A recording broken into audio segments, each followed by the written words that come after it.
Vande Mataram. Friends, आज की इस वीडियो में हम लेकर आए हैं आधुनिक भारत का एक महत्वपूर्ण टॉपिक, जनजाति आंदोलन। इससे पहले हम लोगों ने बहुत सारे आंदोलन पर डिस्कशन किया था। सामाजिक आंदोलन, किसान आंदोलन, मुस्लिम धार्मिक आंदोलन।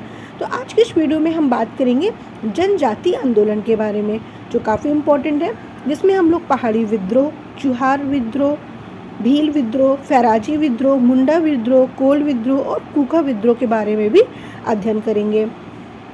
तो बने रहिए हमारे साथ वीडियो के लास्ट में। आज की इस वीडियो में हम स्टार्ट करते हैं। सबसे पहले अगर हम बात करते हैं जनजाति आंदोलन के बारे में, तो जनजाति आंदोलन जो अंग्रेजों के आने से पहले आदिवासी आबादी जंगल और प्राकृतिक संसाधनों के साथ शांतिपूर्वक तरीके से रहती थी। साथ ही अंग्रेज ने इंग्लैंड में हो रही औद्योगिक क्रांति को समर्थन देने के लिए जंगलों से कच्चा माल प्राप्त करने की इच्छा से प्रेरित होकर कुछ शोषणकारी नीतियां बनानी शुरू कर दी, जिससे आदिवासी समूह में आक्रोश पैदा हो गया। और उसी दौरान आदिवासी समूह बिना किसी प्रतिबंध के कृषि, शिकार, मछली पकड़ने और वन उत्पादों का उपयोग करने जैसी गतिविधियों पर ये निर्भर हो गए थे।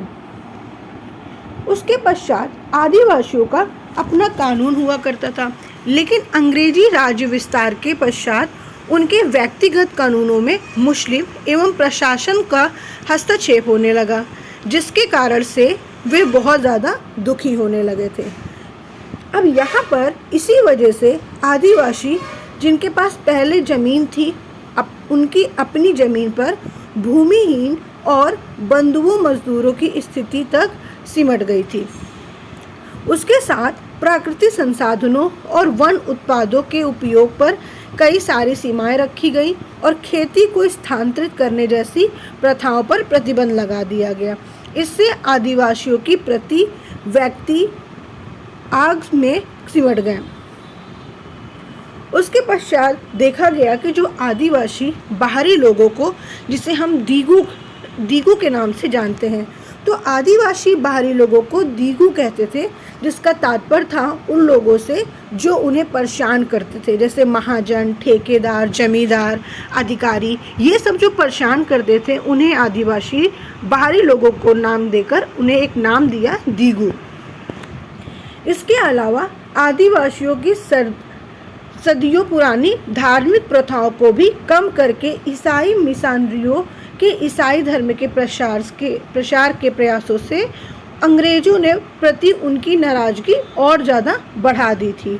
उसके साथ ही साथ उन्हें जीने के तरीके का हस्तक्षेप कर दिया कि आपको इस तरीके से नहीं रहना है। और भारत के बहुत सारे विभिन्न क्षेत्र के विविध जनजाति समूह ने ब्रिटिश शासन के समय ब्रिटिश भारत सरकार के शोषणकारी और भेदभावपूर्ण प्रथाओं के खिलाफ काफ़ी ज़्यादा विद्रोह का नेतृत्व दे दिया। अब हम बात करते हैं सन्यासी विद्रोह के बारे में। अगर आपको कुछ समझ में आ रहा है क्लासेस, तो वीडियो को लाइक करके चैनल को सब्सक्राइब करिए, क्योंकि यहाँ पर आपको मैं जो चीज़ें बता रही हूँ वो अगर आप स्टोरी की तरह समझते हैं तो आप लाइफ में कभी नहीं भूलेंगे और आपके लिए हमेशा ये महत्वपूर्ण बना रहेगा। सन्यासी विद्रोह जो 1763 से लेकर 1800 ईस्वी तक चला था। ये आंदोलन को जो समय था वो यही था, 1763 से लेकर 1800 ईस्वी तक। स्थान की बात करते हैं तो बंगाल और बिहार में था। विद्रोहकारी कौन थे? सन्यासी शंकराचार्य के अनुयायी थे। आंदोलन का क्या कारण था? हिंदू, नागा और गिरी के सशस्त्र सन्यासियों का तीर्थ यात्रा पर प्रतिबंध लगाना। इसी कारण से ये आंदोलन शुरू हुआ। इसका परिणाम क्या निकला? तो विद्रोह को दबा दिया गया था। 18वीं सदी के अंतिम वर्षों में 1763 से 1800 ईस्वी में अंग्रेज शासन के विरुद्ध तत्कालीन भारत के कुछ भागों में सन्यासियों ने उग्र आंदोलन किए थे, जिसे इतिहास में सन्यासी विद्रोह कहा जाता है।